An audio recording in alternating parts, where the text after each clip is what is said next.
یا حسین یا حسین یا حسین یا حسین یا حسین یا حسین یا حسین یا حسین یا حسین یا حسین نور نظری علی دا نور نظری علی دا نور نظری علی دا نور نظری علی دا زہرا دے دل دا چین یا حسین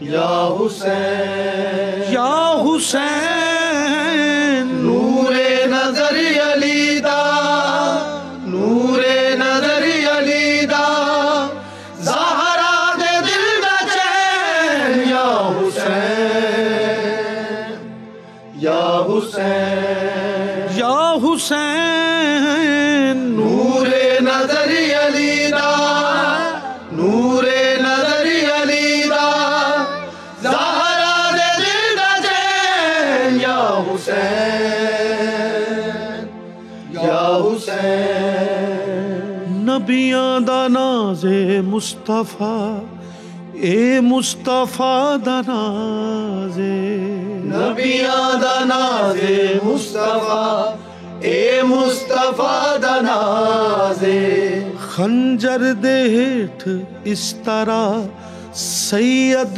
پڑھی نماز خنجر دے ہیٹھ اس طرح سید پڑھی نماز خنجر دے ہیٹھ اس طرح سید پڑھی نماز تک انبیاء ملائک تک انبیاء ملائک تک انبیاء ملائک تک انبیاء ملائک صد مرحبا کہن یا حسین یا حسین یا حسین تک انبیاء ملائک تک انبیاء ملائک صد مرحبا کہن یا حسین یا حسین صحرائے عید سر تے اسلام دی بقادا صحرائے عید سر تے اسلام دی بقادا تفسیر انما دی فرمان مصطفیٰ دا تفسیر انما دی فرمان مصطفیٰ دا میں آ حسین وچوں میں آ حسین وچوں میرے چووے حسین یا حسین یا حسین یا حسین میں آ حسین وچوں میں آ حسین وچوں میرے جو ہے حسین یا حسین یا حسین یا حسین یا حسین یا حسین یا حسین یا حسین یا حسین یا حسین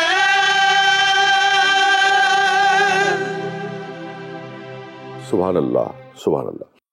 بسم اللہ الرحمن الرحیم۔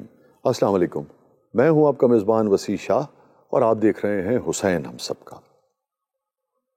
اور ناظرین، ہمیشہ کی طرح ہمارے ساتھ موجود ہیں محترم علامہ شہزاد مجدد صاحب، محترم مفتی سخاوت منیر نعیمی صاحب اور محترم مشتاق احمد صاحب۔ جزاک اللہ آپ سب کی تشریف آوری کا بہت بہت شکریہ۔ اور حضرات، آج کی جو ہماری نشست ہے اس کا بنیادی موضوع ہے کہ آقا دو جہاں سرکار دو عالم صلی اللہ علیہ وسلم کی سیرت مبارکہ، اور پھر جو آقا سے پوری امت کو اور خاص طور پہ اہل بیت اور آل رسول کو ہم دیکھتے ہیں ان کو منتقل ہوتی ہے، اور اس کے جو مختلف محاسن ہیں، اور وہ اتنے پہلو ہیں علامہ صاحب اور مشتاق بھائی اور مفتی صاحب کہ اس کو یعنی کہ سب کو تو ڈسکس کیا ہی نہیں جا سکتا. تو میں ایک طائرانہ سا جسے کہ یہ سرنامہ پیش کر کے آپ سب کی خدمت میں کہ اب اس میں سے جس چیز کو آپ ٹچ کرتے چلے آئیں، جیسے سخاوت ہے، زہد ہے، فقر ہے، علم و حکمت ہے، اس کا ایک فرق، علم و حکمت ہے، پھر اس کے بعد شجاعت ہے. تو یہ جتنے بھی جو پہلو ہیں شخصیت کے، میں چاہوں گا کہ اس پر آج ذرا بات ہو جائے، خاص طور پہ اہل بیت کے حوالے سے، آل رسول کے حوالے سے، آقا دو جہاں سرکار دو عالم صلی اللہ علیہ وسلم اور ان کے اصحاب کے حوالے سے. بسم اللہ الرحمن الرحیم. الحمدللہ رب العالمین والصلاة والسلام علی اشرف الانبیاء والمرسلین وعلی آلہ وصحبہ اجمعین.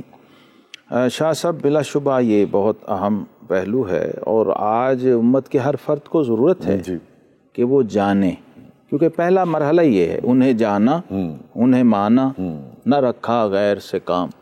للہ الحمد، میں دنیا سے مسلمان گیا. سبحان اللہ. تو ساری مسلمانی جو ہے وہ طواف کر رہی ہے بارگاہ رسالت، سبحان اللہ، ادھر گھوم رہی ہے. اور قرآن نے واضح کلیئر کہا، لقد کان لکم فی رسول اللہ اسوۃ حسنہ. سبحان اللہ. مشتاق صاحب بیٹھے ہیں، میں اس لیے یہ بات کرنے لگا ہوں، ان کا فارنرز کے ساتھ، ویسٹرنز کے ساتھ بڑا انٹریکشن ہے. میں نے مشتاق صاحب ایک آرٹیکل ایک دفعہ آیا بہت پہلے میرے پاس، وہ تھا انگلش میں تھا، the Bible led me to Islam. اچھا، وہ پڑھنے والی بک ہے وہ، ابھی بھی آپ لوگ بھی دیکھیں اس کو، شاید آپ بھی دیکھیں.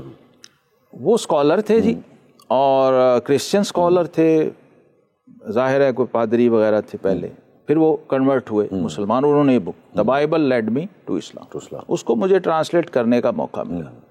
اس میں ایک لائن تھی کہ مجھے کس چیز نے مائل کیا اور موٹیویٹ کیا. وہ کہتے ہیں کہ بائبل کوئی 26، جب انہوں نے یہ لکھا اس وقت وہ کہتے ہیں دنیا میں 26 قسم کی بائبلز، جی ہاں، بہت، جس میں ڈیفرنس ہے، ایک میں سے کچھ اور ہے، کوئی دوسری میں تھوڑا ڈیفرنس ہے. اس وجہ تو کہتے ہیں 26 کے 26 بائبلز میں لکھا ہوا تھا کہ پرے وداؤٹ سیزنگ.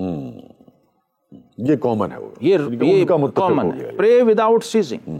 عبادت بندگی کرنی ہے تو اس میں کوئی وقفہ یا انقطاع نہ ہو. تو کہتے ہیں جب میں نے ڈھونڈنا شروع کیا 26 بائبل کھنگال لیں کہ سوال تو موجود ہے کہ how to pray without ceasing, بغیر اس تو مجھے نہیں ملا.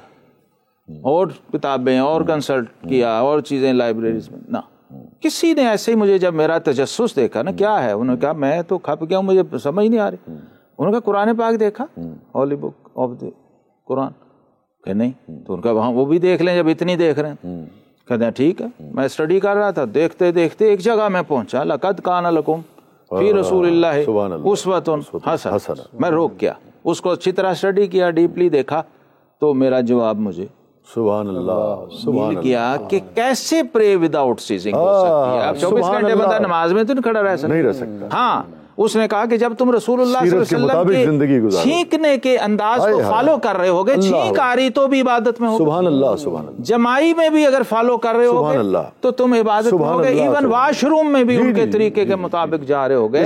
ٹوائلٹ بھی کوشش کرتے ہیں کہ بھئی داہنے ہاتھ سو جائیں، کپڑا پہنے، جوتا پہنے تو دانا ہاتھ کر لے، مسجد میں داخل ہو، وہ مستقل عبادت، جس کی ہر ادا پانی اللہ نے عبادت بنا دیا کہ جو فالوور ہوگا میرے حبیب تیرے ایک طریق کا اور تیرے نقش قدم پہ چل رہا ہوگا، وہ عبادت میں ہوگا. وہ کہتا ہے جی مجھے مل گیا اور میں نے کلمہ پڑھ کے. سبحان اللہ. بھائی اس سے زیادہ جامع انداز میں اسے کہتے ہیں دریا کو کیا آپ نے کوزے میں بند کیا. سبحان اللہ، سبحان اللہ. چلو علامہ صاحب یہ آپ کا ہی خاصہ ہے. مفتی صاحب میں چاہوں گا ذرا زہد اور سادگی جو ہے ذرا اس پر ہم تھوڑی سی بات کریں. بسم اللہ الرحمن الرحیم. اللہم صلی وسلم وبارک علی سیدنا و مولانا محمد وبارک وسلم وصلوا علیہ.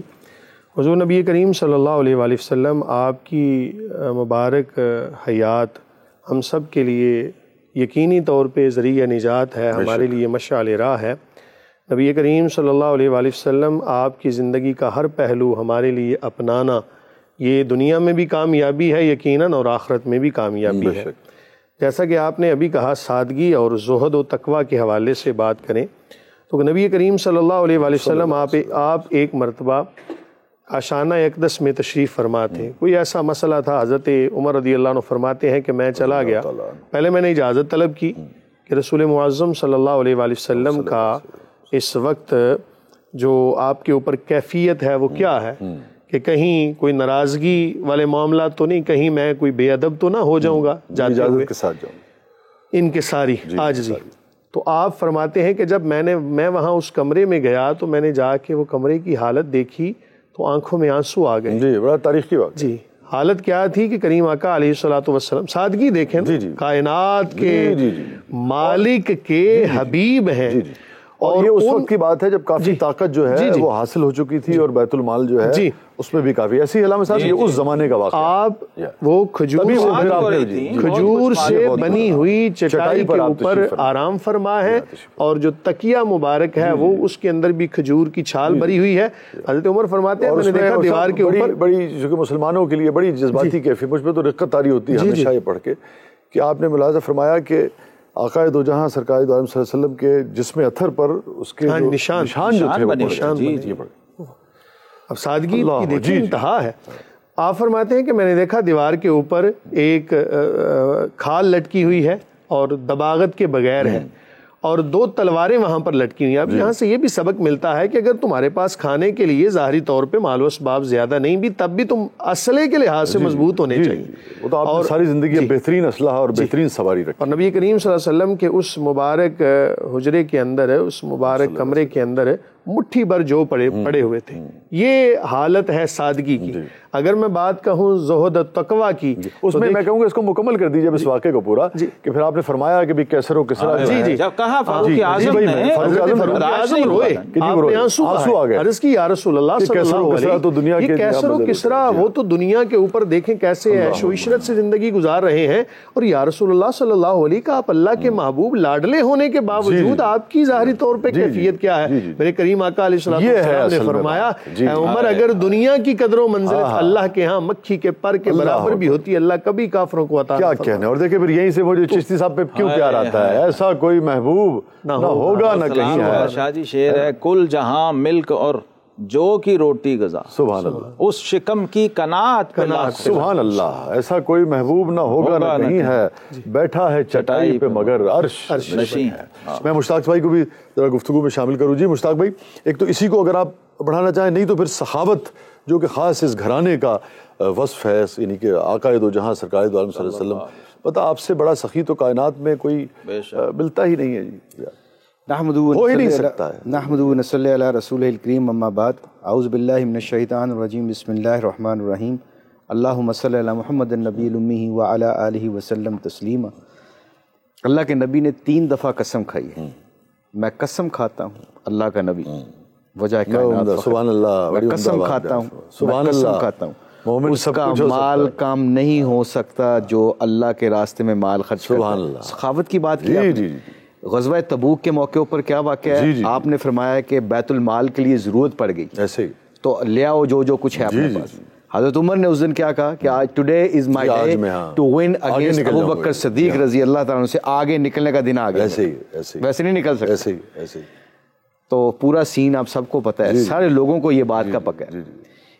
اس پہ اقبال کی نظم کا کنکلوژن ہے نا جی, کہ پروانے کو چراغ ہے, بلبل کو پھول, بس صدیق کے لیے ہے خدا کا رسول بس. تو کیا کہتے ہیں, جب راستے میں ملاقات ہوئی تو عمر رضی اللہ تعالیٰ نے سامان اپنی گٹھلی کو اٹھایا ہوا تھا کندھے پہ, ابو بکر صدیق تھوڑا سا لے کے جا رہے تھے. جب حضور کے دربار میں گئے تو سوال ہی چینج ہو گیا, کوشچن چینج ہو گیا.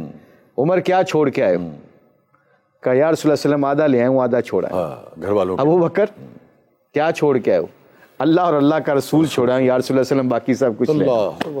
یہ واقعہ سنا ہمارے ایک کھلاڑی نے. جی اتوار والے دن میں اس کے گھر گیا, جب یہ واقعہ سنا, اتوار والے دن کیا کہتا, بیٹھیں, میں نے جانا تھا تو آپ لکیلی آ گئے, تو میں بیٹھا ہوتا تھا گاڑی میں.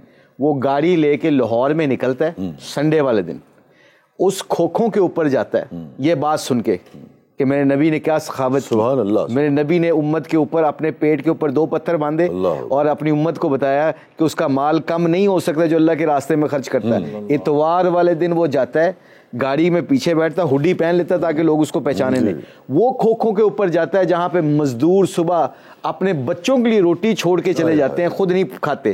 وہاں 5 روپے کا ایک پراٹھا لیتے تھے اور چائے کا کپ لے کے ناشتہ کر کے سارا دن اینٹیں اور گارا اور مٹی اٹھاتے ہیں.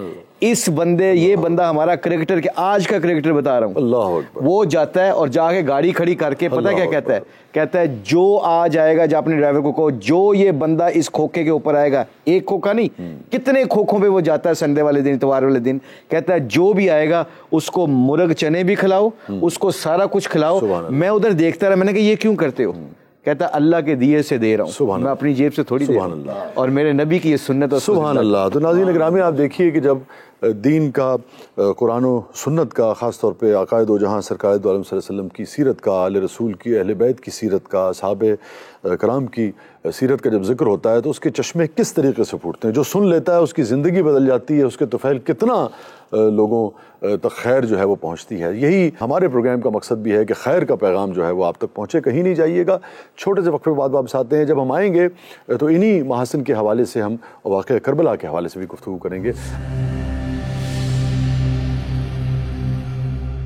ناظرین گرامی, پروگرام میں ایک مرتبہ پھر حاضر خدمت ہیں. آپ دیکھ رہے ہیں حسین ہم سب کا. ہمارے ساتھ موجود ہیں محترم مشتاق احمد صاحب, محترم مفتی سخاوت صاحب, محترم علامہ محمد شہزاد مجددی صاحب. اب یہ جتنے سیرت کے پہلو ہیں, محاسن ہیں, سب تو گنے نہیں جا سکتے, مگر جن کا ہم ذکر کر پا رہے ہیں, سخاوت ہے, زہد ہے, تقویٰ ہے, شجاعت ہے, صبر ہے, علم و حکمت ہے.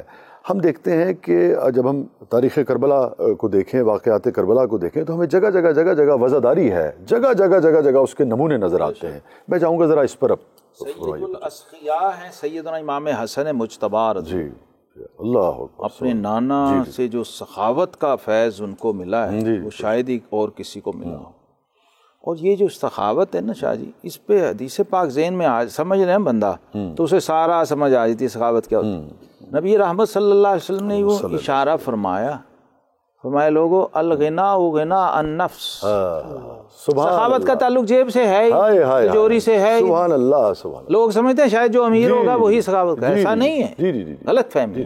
میں اگر آپ سخاوت مزاج اور طبیعت میں. جی ابھی مشتاق بھائی نے جو پچھلے اس میں جو واقعہ کوٹ کیا تھا غزوہ تبوک والا, اسی میں آپ کو یاد ہے وہ کھجور والا, اگر آپ چاہیں تو بیان کر دیں تو لوگوں کو. میں چاہ رہا تھا میں ایڈ کروں گا. جی اس میں سب سے جو عجیب بات مجھے, جب میں نے اس کو اور تھوڑا سا پڑھا نا, بچپن سے ہم سمجھ رہے تھے یہ ہوا, سارے پہلو آ جائیں گے. نہیں شاہ جی, اس میں ایک عجیب بات, صدیق اکبر رضی اللہ تعالیٰ عنہ کا جو مال تھا نا, وہ کوانٹٹی میں فاروق اعظم کے مال سے کم تھا. درست ہے, مگر سب اگرچہ وہ آدھا لائے تھے اور یہ پورا لائے تھے. ایک تو اس میں یہ کمال. اور پھر جب وہ ڈھیر لگ گیا, سب لے آئے, سب کچھ نہ کچھ لائے, سب ڈھیر لگا اور ساری یہ واقعہ بھی ہو گیا. فرما دیا کہ بھائی صدیق اکبر رضی اللہ تعالیٰ عنہ کا مقابلہ نہیں ہو سکتا. ایک صحابی آئے, ایک خشک چھوارا لا کے اسے اتنے بڑے ڈھیر پہ رکھ. اللہ, اب یہ جو اب آقا کریم علیہ السلام دیکھ رہے ہیں, صحابہ بھی سبحان اللہ سبحان, بھائی کمال ہے, چھوارا. کوئی حیرت سے دیکھ رہا ہے, یار خدا کے بندے, لوگوں نے ڈھیر لگا دیے تو نے کیا عرض کیا, یا رسول اللہ صلی اللہ علیہ وسلم میرے پاس کل متاع کل کائنات یہ ایک چھوارا ہی تھا. 100%. یہ ہے اللہ رب العالمین. اور آقا نے پھر کیا فرمایا؟ حضور علیہ السلام نے فرمایا تیرا یہ ایک جو چھوارا ہے یہ اسی طرح ہے جیسے ابو بکر صدیق کا کل سامان. کیونکہ بارگاہ الہی میں یہ تو دیکھا ان اللہ تعالیٰ لا ينظر الى صورکم, وہ ظاہری کوانٹٹیاں کب دیکھا, اور پھر ضروری نہیں مال سے ہی ہو, اخلاق سے, تبسم سے, خندہ پیشانی سے, دوسرے کو عزت دے کے. یہ امام علی مقام جیسی سخاوت کون کرے گا شاہ جی؟ یہ سخاوت کی معراج ہے جو امام حسین نے فرمائی ہے یار. جو انہوں نے چھوڑا ہے وہ تو کسی کے پاس ہے ہی نہیں کہ چھوڑے. سید القونین کی مسند چھوڑ کے, مدینہ چھوڑ کے, یار جس کے نانا کا لوگ کلمہ پڑھتے ہوں اور لوگ نماز میں ان پہ درود بھیجتے ہوں, وہ راہ خدا میں سب کچھ چھوڑ کے نکل آئے گا. اس سے بڑی سخاوت کیا حضرت؟ یہ جو ہم سارے محاسن پر بات کر رہے ہیں اور پھر واقعہ کربلا. جی بسم اللہ الرحمن الرحیم. میں اس پہ تقویٰ پہ بات کروں گا مختصر سی, کہ تقویٰ ہے کیا. ہم قرآن مجید فرقان حمید کی شروع سے اگر تلاوت کریں تو آخر سورہ والناس تک ہم پڑھتے ہیں, درمیان میں جگہ جگہ پر تقویٰ کا جو ہے وہ ذکر کیا جاتا ہے, حکم ہوتا ہے اختیار کرو. تو میں تقوی کی اگر مختصر تعریف کی, بہت ساری تعریفات کی گئیں, زہد و تقویٰ کی بے شمار تعریفات ہیں, لیکن ان میں سے جو ایک جامع معنی میرے دل کو لگی وہ یہ ہے کہ اے بندہ خدا، جس جگہ تیرے رب نے تجھے حاضری کا کہا ہے وہاں سے تو غیر حاضر نہ ہو، اور جہاں تجھے نہ جانے کا حکم دیا ہے وہاں تو نہ جائے، تو یہ تقویٰ ہے۔ واہ، اب یہ دیکھیں کہ حضرت امام حسین رضی اللہ عنہ آپ نے تقویٰ کی انتہا فرما دی کہ اس وقت کے اندر مدینہ طیبہ میں رہنا یہ اسلام کے لیے اتنا ضروری نہ تھا کہ جتنا آپ نے کربلا میں جا کے تو تقویٰ کی انتہا کر دی کہ میرے رب کا حکم یہ ہے، آج دین کو ضرورت یہ ہے، آج تقویٰ کا منشا یہ ہے کہ آج کربلا میں آ کر تو اپنی جان کا نذرانہ پیش کیا جائے۔ آج اسلام کو اس کی ضرورت ہے، میرے رب کا یہ تقاضا ہے۔ تو تقویٰ تو ہے ہی یہ چیز کہ جب تیرا رب تجھے جس جگہ دیکھنا چاہتا ہے وہاں تیرا حاضر ہونا تقویٰ۔ سبحان اللہ۔ آپ دیکھیں ناظرین گرامی، جب آپ چیزوں کو ان کی اصل شکل میں، اصل حیت میں، اس کے مفہوم تک پہنچتے ہیں، تب آپ کو پتہ لگتا ہے کہ پھر آپ کا عمل جو ہے وہ کیسے تبدیل ہوگا۔ وہ چیزوں کا ادراک جو ہے وہ آپ کے عمل کی نشاندہی کرتا ہے اور آپ کے عمل میں معاون ثابت ہوتا ہے۔ اسی لیے علماء کرام کی گفتگو کو یعنی کہ سننا اور سمجھنا صحیح طریقے سے وہ بڑا اہم ہے۔ جب تک صحیح طریقے سے سمجھا نہیں جائے گا تب تک عمل جو ہے وہ صراط مستقیم بھی یہاں شاہ جی علم عمل سے عمل کی امامت کرتا نظر آتا ہے۔ جی ہاں، تو علم آپ کا رہبر ہے، آپ عمل کا، عمل کا، بے شک، کیونکہ علم عمل کا امام ہے۔ جی اس کے بغیر آپ اگر امام کے بغیر ہی جا رہے ہیں تو پھر معلوم ہے کہ پھر بھٹکیں گے، پھر بھٹکیں گے۔ مشتاق بھائی، اللہ اکبر۔ حکمت، آپ صلی اللہ علیہ وسلم کے پاس ایک بندہ آیا، بدو آیا کہ یا رسول اللہ علیہ وسلم ہمیشہ خوش رہنا چاہتا ہوں، لوگ میری عزت کریں، what should I do؟ یہ تو میری خواہش ہے کہ خوش بھی رہنا چاہتا ہوں 24 گھنٹے اور لوگ میری عزت کریں، کیا کروں؟ اللہ کے نبی صلی اللہ علیہ وسلم نے اس کو اتنے خوبصورت طریقے سے بات سمجھائی۔ آپ نے کہا ہمیشہ خوش رہنا چاہتے ہو؟ شاہ صاحب اس وقت معاشرے میں ہے ضرورت نا خوشی کی، لوگ 80 جینون خوشی چاہیے نا۔ آپ نے فرمایا اگر تم ہمیشہ خوش رہنا چاہتے ہو، لوگ تمہاری عزت کریں، لوگوں کی چیزوں کے اوپر سے اپنی نظر کو اٹھا۔ سبحان اللہ، سبحان اللہ، جزاک اللہ، بہت بہت شکریہ مشتاق صاحب آپ کی تشریف آوری کا، علامہ صاحب آپ کی تشریف آوری کا بہت بہت شکریہ، مرشد صاحب آپ کی تشریف آوری کا بہت بہت شکریہ۔ ناظرین گرامی، پروگرام کے اگلے مرحلے میں ہمارے ساتھ محترمہ خانم طیبہ بخاری صاحبہ ہوں گی اور حنا نصر اللہ صاحبہ ہوں گی۔ کہیں نہیں جائیے گا، آپ دیکھ رہے ہیں حسین ہم سب کا۔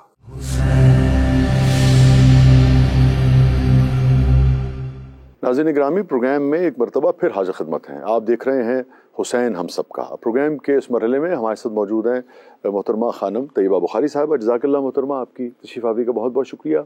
اور ہمیشہ کی طرح اس مرحلے میں ہمارے ساتھ موجود ہیں محترمہ حنا نصر اللہ صاحبہ۔ حنا، آپ کی بھی تشریف آوری کا بہت بہت شکریہ۔ تو خانم صاحبہ، حنا بی بی سے کچھ سن لیتے ہیں، پھر ہم اسی گفتگو کو جو آج کا موضوع ہے عقائد و جہاں سرکار دو عالم صلی اللہ علیہ وسلم کی سیرت اور آل رسول کی سیرت، اہل بیت کی جو سیرت ہے، اس کے جو مختلف محاسن ہیں، اس پر پھر ہم چاہیں گے کہ آپ سے ہم بات کر سکیں۔ اور حنا بی بی کی طرف پڑھتے ہیں۔ حال پوچھو نہ دیدائے نم کا، حال پوچھو نہ دیدائے نم کا، چاند نکلا ہے پھر محرم کا، حال پوچھو نہ دیدائے نم کا، چاند نکلا ہے پھر محرم کا،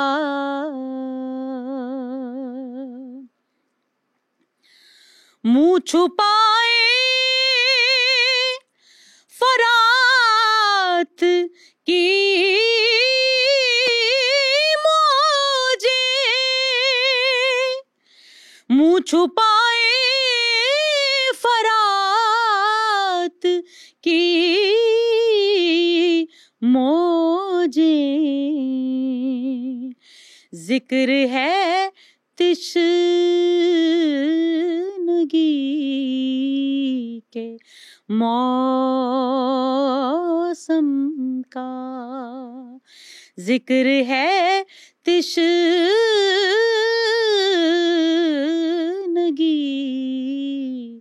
کے موسم کا، اور ذکر پیاسوں کا کر دیا ہے کس نے، ذکر پیاسوں کا کر دیا کس نے، روپ اترا ہوا ہے زم کا، روپ اترا ہوا ہے زم کا، میں حسینی ہوں کربلائی ہوں، میں حسینی ہوں کربلائی ہوں، اب وظیفہ یہی ہے دم کا، اب وظیفہ یہی ہے دم کا، حال پوچھو نہ دیدائے نم کا، چاند نکلا ہے پھر محرم کا،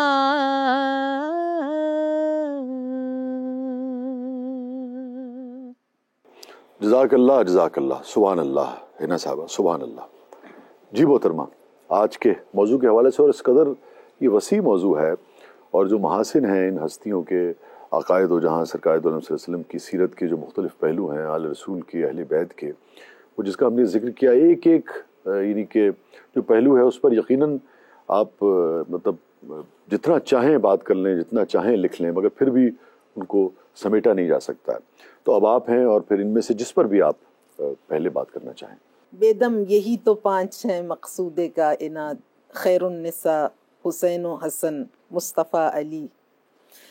اہل بیت اطہار علیہ السلام کے فضائل اتنے زیادہ ہیں، اور مختلف علماء نے طول تاریخ میں پیغمبر گرامی اسلام صلی اللہ علیہ وآلہ وسلم کی زبان وحی ترجمان سے جو تعارف اہل بیت کا کرایا گیا، اس کو جس طرح سے بیان کیا، تو کچھ علماء تفسیر ہیں جنہوں نے قرآن کریم کی وہ آیات جو خانوادہ رسالت مآب صلی اللہ علیہ وآلہ وسلم کے کمالات، ان کے محامد، ان کے محاسن، ان کے اوصاف، ان کے صفات رشیدہ کو بیان کرتے ہیں، ان کے ذیل میں جو تفاسیر لکھی ہیں، تو علامہ فخر الدین رازی ایک بہت نون شخصیت ہیں، ان کی تفسیر ہے مفاتیح الغیب، اس کی جلد نمبر 32 اور صفحہ نمبر 31، اس میں انہوں نے جو نقل کیا سورہ مبارکہ کوثر کے بارے میں، کہ کوثر کی تفسیر کیا ہے، کوثر کے لفظی معنی سے تو سبھی واقف ہیں، تو اس کی تفسیر کیا ہے، تو انہوں نے کہا کہ واختلف المفسرون فیہ علی وجوہ، مفسرین نے اس کے بارے میں جو آراء بیان کی، وہ کہتے ہیں الاول وهو المشہور والمستفیض عند السلف والخلف انہ نہر فی الجنہ، جو پہلی رائے ہے وہ یہ ہے کہ یہ نہر ہے، جنت میں ایک نہر ہے کوثر، جو علماء نے بیان کیا، تو خیر کثیر کو بھی ہم جی۔ القول الثانی جو دوسری رائے ہے وہ کہتے ہیں انہ حوض والاخبار فیہ مشہورہ، جنت کا ایک حوض ہے، بعض کہتے ہیں نہر ہے، بعض کہتے ہیں حوض ہے، لیکن کہتے ہیں وَأَمَّا الْقَوْلُ الثَّالِث جو تیسری رائے ہے، اور تقریباً سبھی کا اتفاق ہے، الکوثر اولادہ، اللہ اور پھر وہ آگے بڑھتے ہیں اللہ اکبر. اور قالو جی. یہ قالو جمع کا صیغہ ہے یعنی وہ تمام علماء یہ کہتے ہیں الکوثر اولادہ قالو لأن هذه السورة انما نزلت ردا على من عابه علیہ السلام بعدم الاولاد فالمعنى انه يؤتيه نسلا يبقون على مر الزمان فانظر كم قتل من اہل البیت ثم العالم ممتلئ منهم. وہ کہتے ہیں کہ جو علماء نے جس بات پر اتفاق کیا وہ یہ ہے کہ کوثر سے مراد پیغمبر گرامی اسلام کی نسل طاہرہ، ان کا وہ سلسلہ جلیلہ ہے جو آگے چلا. لأن هذه السورة انما نزلت ردن علی من عابہ علیہ السلام بعدم الاولاد، اس لیے کہ اس سورہ کا شان نزول ہی یہی ہے کہ دشمن کو دندان شکن جواب دیا گیا جو آپ پر ابتر ہونے کی تہمت لگا رہے تھے. اور فالمعنی، اور اس کا معنی پھر یہ ہوا کہ انہ یؤتی نسلا یبقون علی مر الزمان، خالق کائنات نے پیغمبر گرامی اسلام کو خیر کثیر کی صورت میں ایک ایسی بابرکت نسل طاہرہ عطا کی یبقون علی مر الزمان، طلوع صبح قیامت تک جس کا سلسلہ جلیلہ جاری و ساری رہے گا. علامہ فخر الدین رازی لکھتے ہیں فانظر کم قتل من اہل البیت، کہتے ہیں تم نے کبھی غور کیا کہ اہل بیت کو کیسے بے دریغ ان کا قتل عام کیا گیا. ثم العالم ممتلئ منہم، اس کے باوجود پوری کائنات اہل بیت اطہار اور پیغمبر گرامی اسلام کی اولاد سے، سادات اعظام سے، ان کے وجود سے چھلک رہی ہے. اچھا خانم صاحب، کل جو گفتگو ہو رہی تھی اس میں تسبیح فاطمہ کے حوالے سے، اسلام اللہ علیہ کے حوالے سے بھی گفتگو ہوئی تھی، تو میں چاہوں گا کہ تسبیح فاطمہ کے حوالے سے آپ کی بھی ضرور جو رائے ہے وہ ناظرین تک پہنچے. جی، وہ اس پہ گفتگو تو آپ نے علماء کرام کے ساتھ کی ہے. میں جو چیز اس میں بیان کرنا چاہتی ہوں یہ پیغمبر گرامی اسلام کی جانب سے ہدیہ ہے اپنی دختر بلند اختر کے لیے، لیکن جو میں عرض کرنا چاہتی ہوں وہ اس تسبیح کی فضیلت ہے کہ الامام الصادق علیہ السلام کان یقول تسبیح جدتی فاطمہ. امام ہمیشہ فرماتے تھے، کانا یقول کا معنی ہے یعنی فرمایا کرتے تھے کہ تسبیح جدتی فاطمہ فی کل یوم فی دبر کل صلاۃ احب الی اللہ عز اسم من الف رکعت فی کل یوم. آقا فرماتے تھے کہ میری جدہ فاطمہ کی تسبیح ہر نماز کے بعد پڑھنا اللہ کو اتنا زیادہ محبوب ہے کہ احب الی اللہ من الف رکعت، 1000 رکعت نماز نوافل سے زیادہ خدا کو پسند ہے کہ میری جدہ فاطمہ کی تسبیح پڑھی جائے. پھر اس کے بعد فرماتے ہیں کہ من سبح تسبیح فاطمہ فی دبر الفریضہ قبل ان یثنی رجلیہ غفر اللہ لہ، جس نے تسبیح پڑھی اس سے پہلے کہ وہ اپنے پیر کی حرکت کو یعنی اپنے پاؤں کو وہاں سے ہلائے، غفر اللہ لہ، خدا اس کے گناہوں کو معاف کر دے گا. اپنے مقام سے حرکت کرنے سے پہلے پیر ہلانے سے بھی، کیونکہ نماز کے بعد پیر ہی انسان سب سے پہلے. من سبح تسبیح فاطمہ ثم استغفر غفر لہ، جس نے میری جدہ فاطمہ کی تسبیح پڑھی اور اس کے بعد خدا سے طلب مغفرت کی، اس کے گناہ معاف ہو گئے، غفر لہ. اور جو شخص توجہ کے ساتھ، کنسنٹریشن کے ساتھ اس تسبیح کو پڑھتا ہے، شیطان اس کے قریب نہیں آتا. جزاک اللہ، جزاک اللہ. بہت بہت شکریہ محترمہ خانم طیبہ بخاری صاحبہ، آپ کا بہت بہت شکریہ محترمہ حنا نصر اللہ صاحبہ، آپ کی تشریف آوری کا.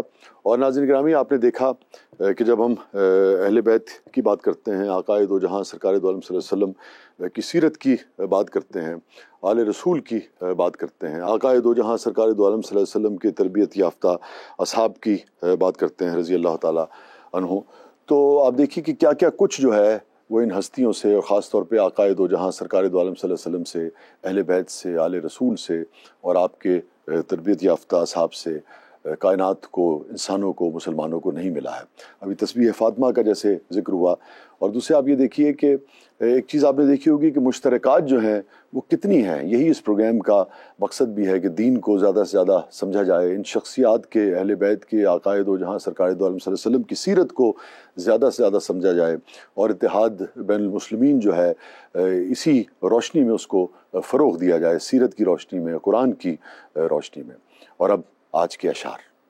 علامہ فرماتے ہیں کہ ہر لحظہ ہے مومن کی نئی شان، نئی آن.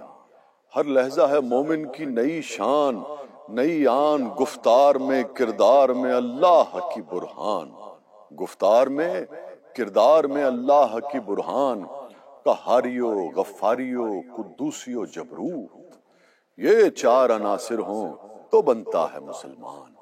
ہمسایہ جبریل امی بندہ خاکی، ہمسایہ جبریل امی بندہ خاکی ہے، اس کا نہ شیمن نہ بخارا نہ بدخشان، اور یہ راز کسی کو نہیں معلوم کہ مومن، یہ راز کسی کو نہیں معلوم کہ مومن، قاری نظر آتا ہے حقیقت میں ہے قرآن، قاری نظر آتا ہے حقیقت میں ہے قرآن، جس سے جگر لالا میں ٹھنڈک ہو وہ شبنم دریاؤں کے دل، جس سے دہل جائیں وہ طوفان، فطرت کا سرود ازلی اس کے شب و روز، فطرت کا سرود ازلی اس کے شب و روز، آہنگ میں یکتا صفت سورہ رحمان، ہر لہجہ ہے مومن کی نئی شان نئی آن، گفتار میں کردار میں اللہ کی برہان۔